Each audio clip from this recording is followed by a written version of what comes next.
Hi, I'm Kanagaraj. Kenya நாட்டில் ஜூலை 15ஆம் தேதி 33 வயசு ஒரு இளைஞரை வந்து போலீஸ் அரெஸ்ட் பண்ணுறாங்க. எதுக்காக பார்த்தீங்கன்னா 42 பெண்களை ரேப் பண்ணி கொடூரமாக வந்து கொலை பண்ணியிருக்கிறான். எல்லா பெண்களுமே 25 வயசுக்குள்ள இருக்க பெண்களை மட்டுமே குறி வச்சு கொலை பண்ணியிருக்கிறான். இந்த ஒரு நியூஸ் மட்டும்தான் வேர்ல்டு ஃபுல்லாக பேசப்பட்டுக்கிட்டு இருக்குது.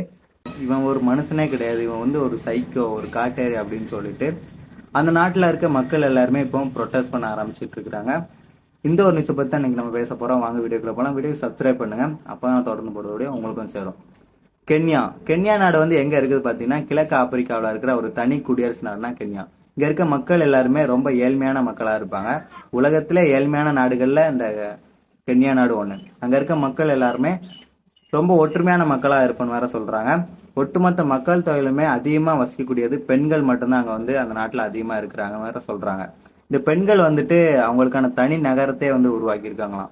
அவங்க மேரேஜ் ஆகாத பெண்கள்லாம் என்ன பண்ணுவாங்கன்னா அவங்களுக்குன்னு தனி நகரத்தை உருவாக்கி அங்கே வந்துட்டு இங்கே வந்து பாய்ஸ் யாருமே வரக்கூடாது அப்படின்னு சொல்லிட்டு எந்த ஒரு பாய்ஸுமே அந்த அவங்க இருக்க நகரத்துக்குள்ள வந்து விடைய மாட்டாங்களாம்.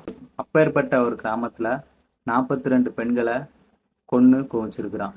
இந்த கொன்னவனோட பேர் என்னன்னு பாத்தீங்கன்னா கொலியான்ஸ் இமாஞ்சி. இவன் வந்துட்டு மகுரோ அப்படிங்கிற ஒரு கிராமத்துல வாடகை வீடு எடுத்து தங்கியிருக்கிறான். அவனுக்கு வந்து மேரேஜ் ஆயிருச்சு. இவன் கொன்ன ஃபர்ஸ்ட் பொண்ணு யாரு பாத்தீங்கன்னா இவனோட மனைவியை தான் வந்து கொடூரமா வந்து கொண்டிருக்கான்.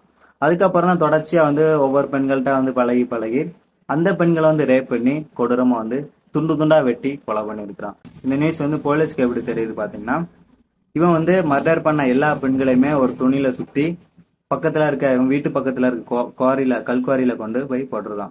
அந்த கல்குவாரி பக்கத்துல இருக்க மகுரோ அந்த கிராமத்து மக்கள் எல்லாத்துக்குமே ஒரு டவுட்டா இருக்குது. இவன் வந்து எப்பவுமே தனியா தான் சுத்திக்கிட்டு இருக்கான், யாரு கூடயும் பேச மாட்டேங்கிறான், யாரு கூடயும் சேர மாட்டேங்கிறான், எங்க போறான் எங்க வாரா அப்படின்னு சொல்லிட்டு யாருக்குமே தெரிய மாட்டேங்குது அப்படின்னு சொல்றாங்க. ரொம்ப நாள் கழிச்சு ஒரு கெட்ட ஸ்மெல் வந்து அந்த ஊர் ஃபுல்லாவே ஸ்மெல் அடிக்க ஆரம்பிக்குது.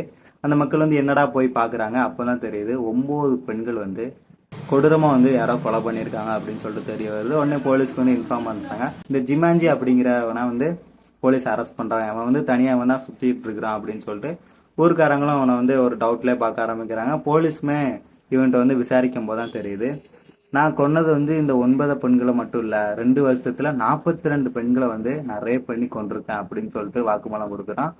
அந்த நாடுக்கு மட்டும் இல்ல உலகத்துக்கே மிகப்பெரிய ஒரு அதிர்ச்சியா இருக்குது. இவ்வளவு பெரிய ஒரு சீரியல் கில்லர் இந்த கென்யா நாட்டுல இருக்கிறான் அப்படின்னு சொல்லிட்டு அங்க இருக்க மக்கள் எல்லாருமே இவனுக்கு எதிராக வந்து போராட ஆரம்பிக்கிறாங்க. இவனை வந்து கண்டிப்பா அவனுக்கு வந்து மரண தண்டனை கொடுங்க அப்படின்னு சொல்லிட்டு தொடர்ச்சி இவனுக்காகவே போராட்டம் பண்ணிக்கிட்டு இருக்கிறாங்க. உடனே இவனோட வீட்டை வந்து போலீஸ் செக் பண்றாங்க. செக் பண்ணும் போதுதான் 20 போனுக்கு மேல இவன் வீட்டுல இருந்துச்சு. எல்லாமே கேர்ள்ஸோட போனு. உடனே அந்த கேர்ள்ஸ் கேன்பேக் போட்டிருப்பாங்களா, அந்த கேன்பேக்கும் பல கேன்பேக் வந்து இவனோட வீட்டுல கிடக்குது. எல்லா பெண்களையுமே கத்தியால வெட்டப்பட்ட நிலையில தான் ஒரே மாதிரிதான் கொலை பண்ணியிருக்கிறான். இவ்வளவு பெரிய தொடர்ச்சி கொலைகாரனை வந்து இப்போ கென்யா அரசு வந்து அரெஸ்ட் பண்ணியிருக்கிறாங்க. அந்த நாட்டு மக்கள் வந்து இவனை தூக்கு தண்டையில தான் போடணும், அவன் ஒரு மனுஷனே கிடையாது, காட்டேரி, பிசாசு, சைக்கோ அப்படின்னு சொல்லிட்டு உலகத்துல இருக்க எல்லா பீப்புளும் இந்த நியூஸை பார்த்துட்டு இதுதான் பேசப்பட்டு இருக்குது. இந்த ஒரு நியூஸை பார்த்துட்டு நீங்க நினைக்க சொல்லிட்டு கமெண்ட் பாக்ஸ்ல கமெண்ட் பண்ணுங்க. ப்ளீஸ் சப்ஸ்கிரைப் பண்ணுங்க, அப்ப நான் தொடர்ந்து போடுற வீடியோ உங்களுக்கும் சேரும்.